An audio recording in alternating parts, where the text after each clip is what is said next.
अस्सलाम वालेकुम, कैसे हैं आप लोग। मेरा नाम ज़ैनब जावेद है और मैं प्रैक्टिसिंग क्लिनिकल साइकोलॉजिस्ट हूँ।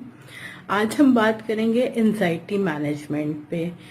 वो लोग जिनको बहुत ज़्यादा सोचें आती हैं और सोचें उनको बहुत तंग करती हैं। इंटरेस्टिंगली हमारी जो पाकिस्तानी सोसाइटी है उनको बड़ा आसान सा मशवरा देती है, सोचना छोड़ दो। आपने बिल्कुल ऐसा नहीं करना। अगर सोचना छोड़ देंगे तो आपका तो दिमाग ही बंद हो जाएगा। दिमाग ने सोचना है। मैं आपको कुछ टेक्निक्स बताऊंगी जो कि आपने प्रैक्टिस करनी है। अगर ये टेक्निक्स प्रैक्टिस करने के बावजूद आपकी एंजाइटी कम ना हो तो आप एक क्लिनिकल साइकोलॉजिस्ट से राब्ता करें। सबसे पहले आप कोशिश करें कि दिन में आधा घंटा वॉक करें। जितनी आपकी फिजिकल एक्टिविटी ज्यादा होगी, आपका हार्मोनल रश होगा, आपकी बॉडी में ब्लड फ्लो ज्यादा होगा, उससे आपको सुकून मिलेगा, आपको थॉट्स कम आएंगी और आपकी एंजाइटी कम होगी। जैसे एक मजदूर कितने सुकून से फुटपाथ पे सो जाता है, आप देखते हैं ना, उसे कितनी प्यारी नींद आती है क्योंकि वो फिजिकली एक्टिव होता है।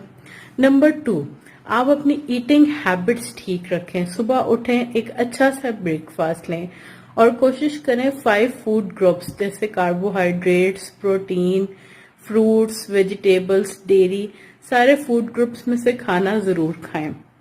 टिप नंबर 3, कोशिश करें कम से कम 8 से 12 ग्लास पानी जरूर पिएं। अब लोग कहते हैं हमें याद नहीं रहता। आप मुसलमान हैं, आप 5 वक्त की नमाज पढ़ते होंगे। आप कोशिश करें हर नमाज से पहले 1 गिलास पानी पिए और हर नमाज के बाद।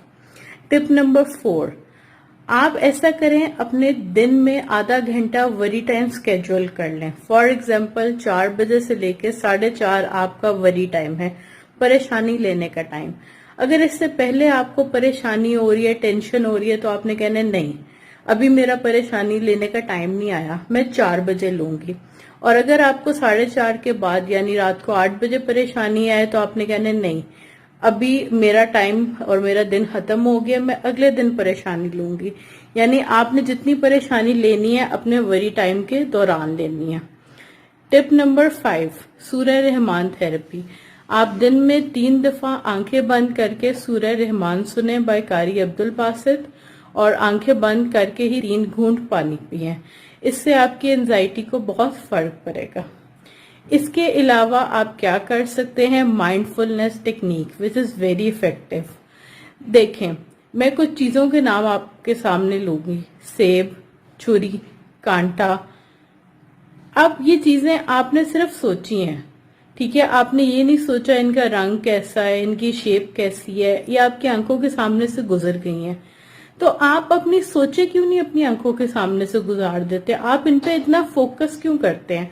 माइंडफुलनेस कहती है कि आपको हर सोच पे फोकस करने की जरूरत नहीं है। जैसे समंदर की लहरें हैं, लहर आती है और चली जाती है, इस तरह से आपकी सोचें हैं, वो आती हैं और चली जाती हैं।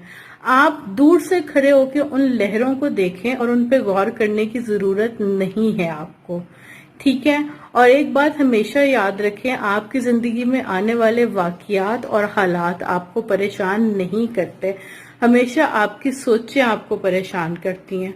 तो अपनी सोचों को हमेशा रैशनल और लॉजिकल थॉट्स में कन्वर्ट करने की कोशिश करें। रात को एक डायरी लेकर बैठें और सोचे, जब आप परेशान हुए थे तो आपके जहन में ऐसी क्या सोच आई थी, ऐसा क्या ख्याल आया था जिसने आपको परेशान किया, और उसके सामने एक मस्बत यानी लॉजिकल और रैशनल थॉट लिखें। ये सारी टेक्निक्स करें, इंशाल्लाह आपकी एंजाइटी को बहुत फर्क पड़ेगा।